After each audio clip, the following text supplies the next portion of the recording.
So I know it's a small anomaly here. I'm just charging up this battery pack. I've got 2 channels in parallel, 2 and 3 in parallel, and I've got it set to 6 amps, but here I'm seeing 6.2. So I'm not quite sure why that is. Now channel 3 is showing its balance, its share, so obviously that's a total, and this is its share of channel 3. Channel 3 is doing 3.2 amps. So obviously this one is doing 3 amps and it's doubling it to get 6, right? But this channel is generating 3.2 amps instead of 3 amps. Bit of an anomaly there.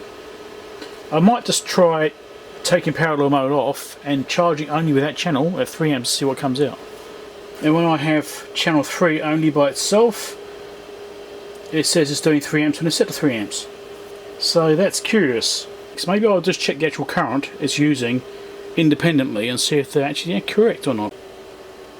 There you go, so that's actually reading correctly. So that's a bit of a mystery why when you're doing parallel mode the currents don't actually match. So I checked both channels independently and both channels are doing exactly the correct current. So it's really weird that when it's in parallel mode it's not right. Maybe I'll run it through here as well. So now I've got them back in parallel mode. I might need to increase this voltage slightly just to get the current up. Whack it in and let's see what we get here compared to what we see there. 6.3. So yeah, they do actually agree. So for some reason when it's in parallel mode the current is wrong.